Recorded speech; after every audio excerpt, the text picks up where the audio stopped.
Hello, and welcome to the Whole House Podcast, where we promise to bring you home, health, and family all in one place. We're a blog team trying our hand at podcasting, and we like to compare our different purposes and giftings and strengths to the rooms in a house. Together, we make up the whole house. So grab a cup of coffee and join our overly caffeinated team here for the Whole House Podcast.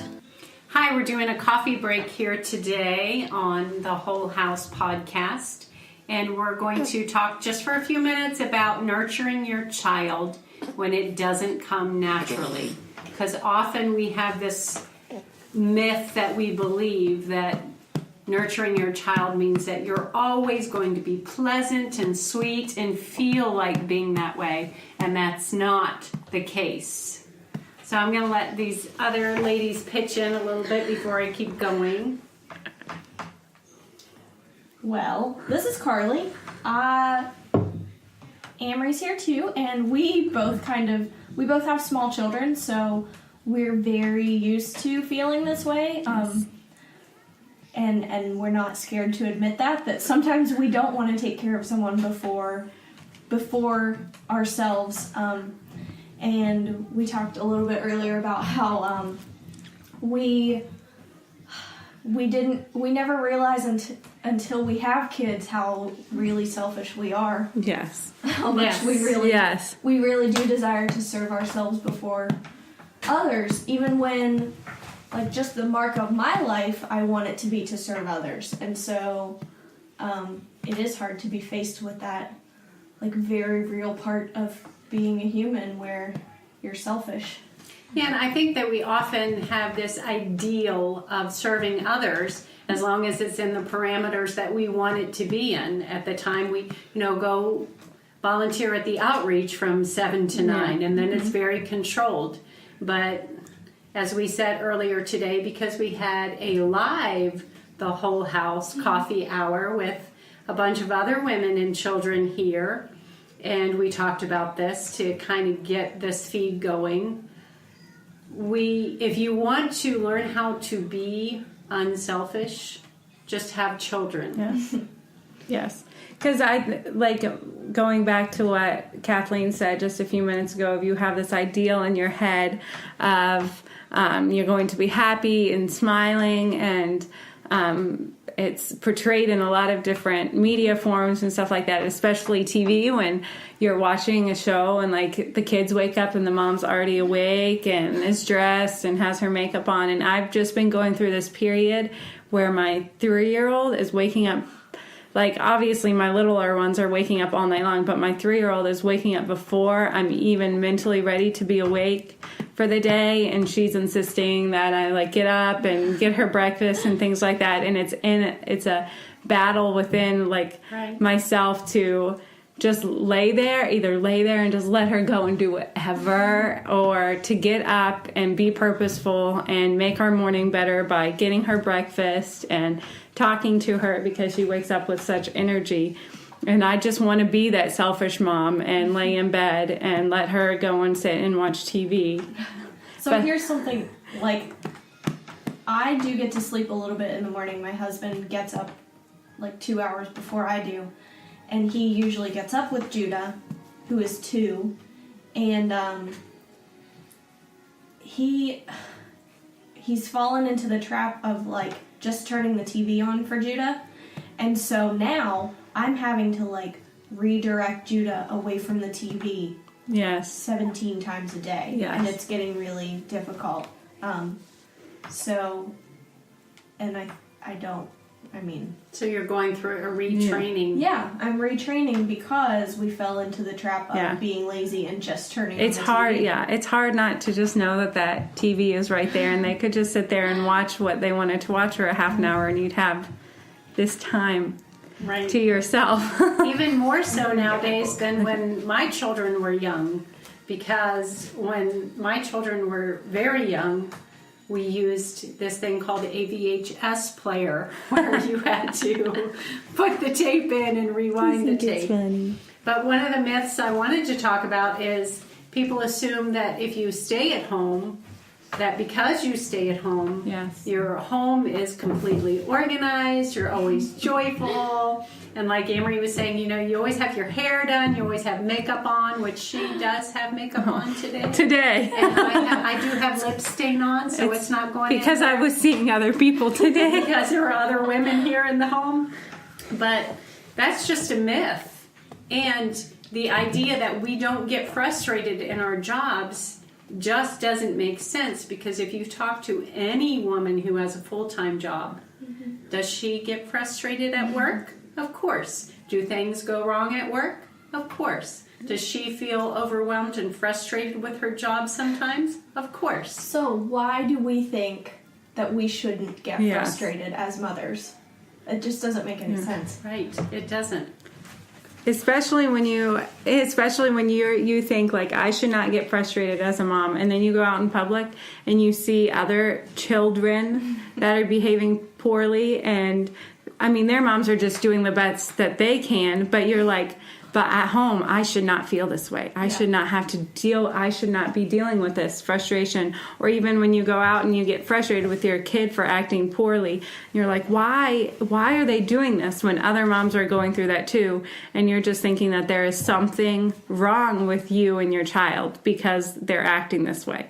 When if you stop and look around at all of the moms that are making, you're looking at them and you're like, their children should be better behaved, but you're just going through the same thing that they are. Well, and we all just tend to share the best parts of ourselves Yes. on social media. So, like, we're seeing the best moments of everybody else's day, and we're comparing our normal day Yes. to their best moment. So, yeah, it's Right. just not fair to us. There's, like I had said earlier, like there are 5 minutes of children getting along and have a cup of coffee in your hand and everything's going right for that 5 minutes. You take a photo and you post it on social media, and and other women are looking at that thinking, Yeah.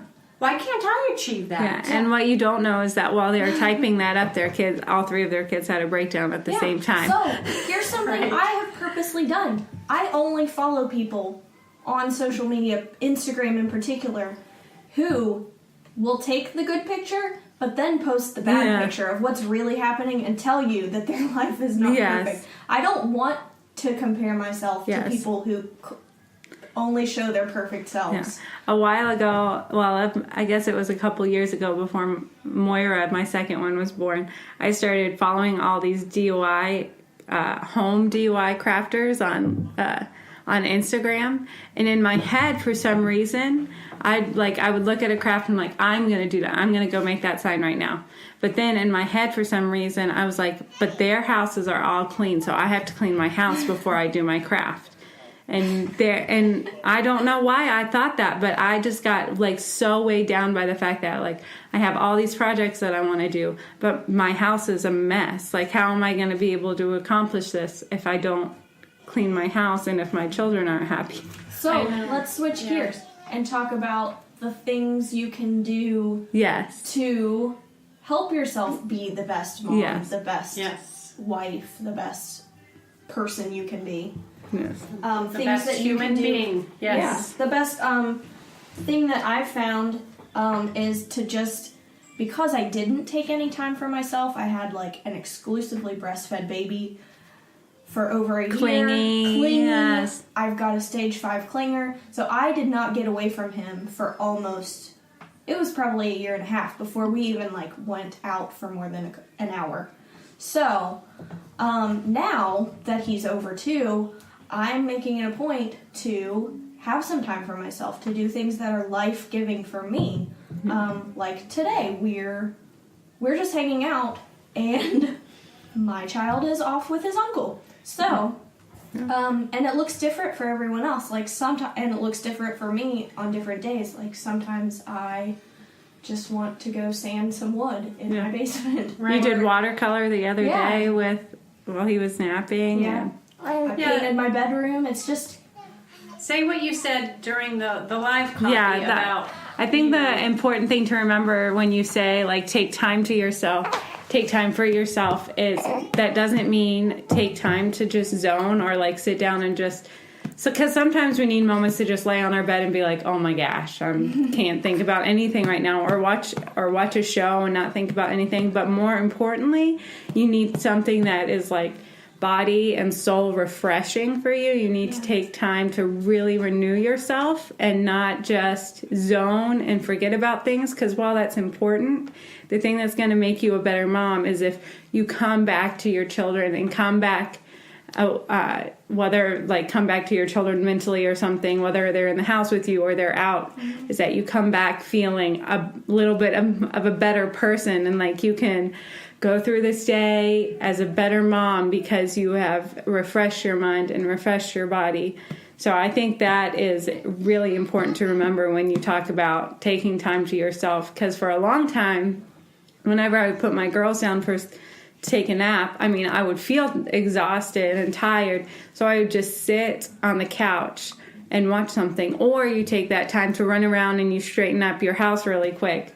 But it's more important, what's more important than your house being straightened up is that your mind and your soul is feeling more refreshed. And so doing something like reading a book that's speaking to you, or painting, or something like that, knitting, or just taking that time where you're really focusing on yourself mentally and not just zoning. Yeah. Sometimes the best thing for you is to let the dishes go. Yes. Until tomorrow, and Yeah. read a That book. is so hard for me, but she is so right, because whenever I am feeling overstressed, even when my kids were little, like if you guys can't see my library, but if you would look around the library, if you could see it, you would see that the bookcases are painted, and that the huge armoire is painted, and the library table we're sitting at has been restored. And I did all of those things, and I did some of these things when my children were very little, because for me, that's a de-stressor, to refurbish something, to refinish something, to make something new out of something old. And then I feel refreshed. And the Bible speaks of this as renewing our minds. And yes, we renew our minds with the Word, but when we're acting as our creative self, like God designed us to be, we're renewing our minds. And we come out of that feeling reawakened and refreshed and ready to go. Yeah. And I think Carly's going to read us something. Yeah, I'm reading a book called The Liturgy of the Ordinary by Tish Harrison Warren. And my friend Katie gave it to me.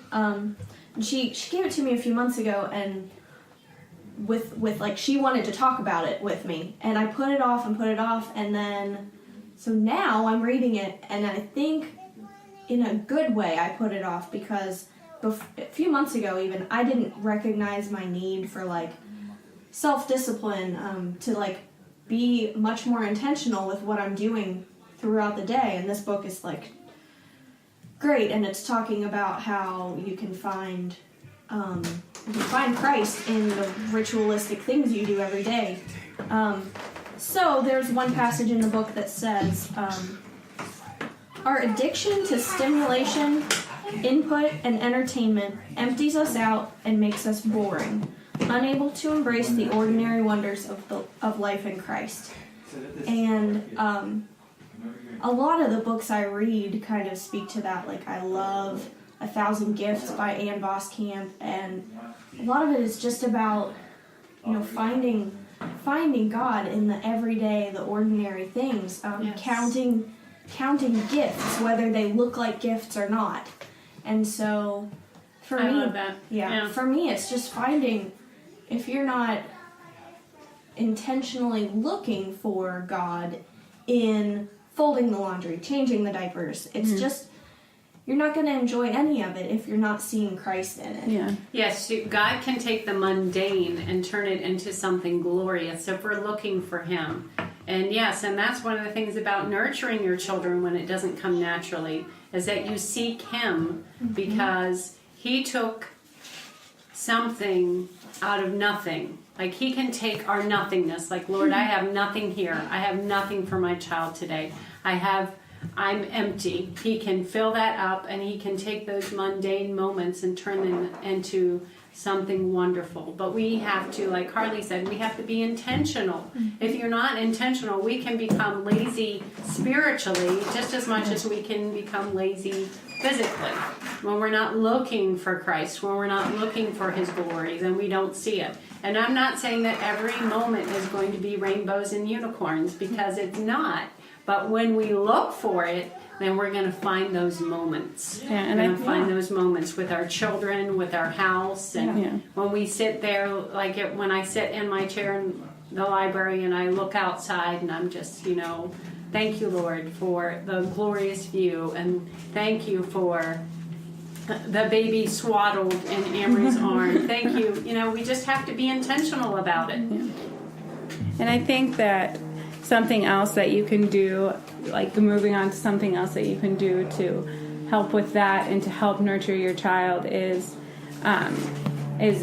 while you've set aside, after you have set aside time for yourself and you've refreshed yourself, make sure that you're setting aside moments to spend with your children, because we get so focused and wrapped up in everything that our to-do list, and we have like this to do and we have that to do and we have this, and then when we don't feel nurturing is when one of the times we don't feel nurturing is when a child comes and kind of gets in the way of what we're doing, and we get frustrated and angry with them and like, why are you're keeping me from accomplishing this before the time that I need to accomplish it.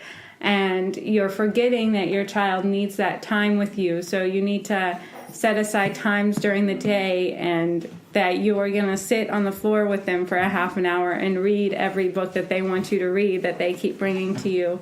Or listen to, my toddler is like a chatty Cathy. She doesn't stop. She never stops. And she always is telling me something. And I get so frustrated, and I find myself telling her all day long, shh, be quiet, let me think, shh, be quiet. Processing here. Yes. Processing.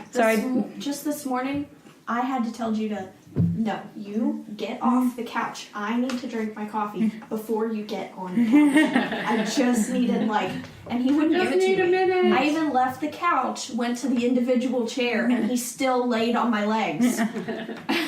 Yes. That's interesting, because I was just thinking God usually requires us to do the opposite of what we want to do. And I can remember going through a very, very difficult year when we moved away to a new town. We didn't know anyone, and I was experiencing some circumstantial depression because of that. And God told me, you need to, first of all, hug each one of your children every day. Be intentional about it, because I didn't want to. And second of all, you need to do something fun with each child every day. And that's 7 children. So multiply that there in your mind. If you do the math from, what is it, White Christmas? Yes. You have to have 9 kids. You spend 5 minutes with them every day. That's 45 minutes all myself. 45 minutes every day. Well, and the time was a lot more than that, because 5 minutes is not enough. And no. I'm telling you, that was one of the hardest things for me to do during that year. It was really dying to myself so much to say, I'm going to intentionally do something fun with each child. Mm-hmm.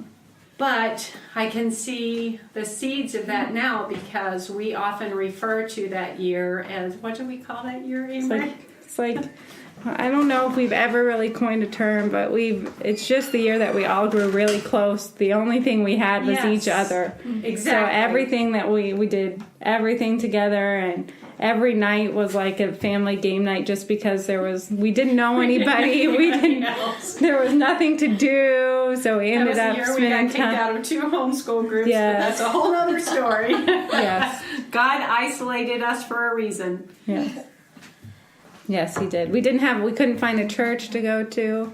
Yeah, so it's just the year we grew close as a family. And you might not have that year, but you need to be setting up those times when you are spending time with your child.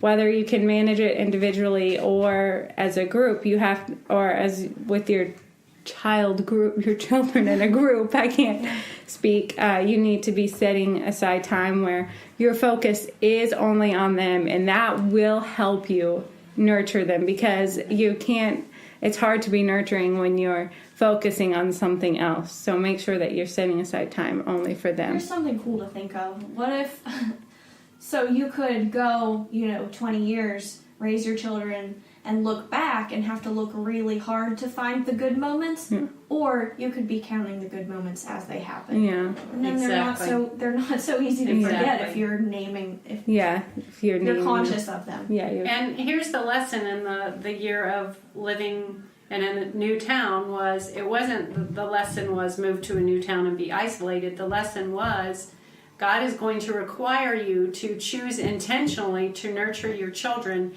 even in your deepest, darkest hour. Mm-hmm. So just take a lesson from me so you don't have to go through that, and start doing it now, and then you won't have to go through that deep, dark hour. You know, just like, Kathleen told us, just start nurturing our children now. We're just going to do it intentionally. Yes. And we will. We are going to candidly tell you it's not always easy. Yeah, it's not easy at all.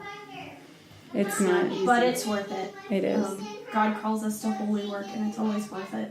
Yes, it is holy. Yeah.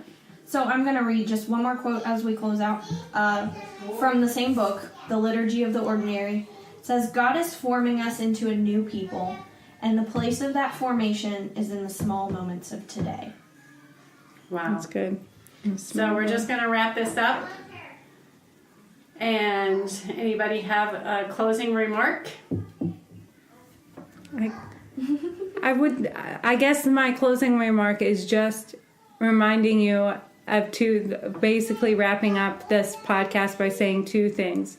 To nurture your child, you have to be nurturing yourself, refreshing your mind, refreshing your body, refreshing your spirit, and then setting aside uninterrupted, undistracted time to nurture your child.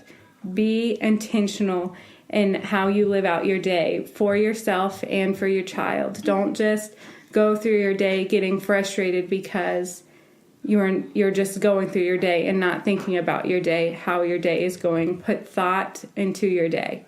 That's how, I guess would be my closing remark. That's a great wrap up, so we're going to leave it at that. See you next time, guys. Bye. Bye.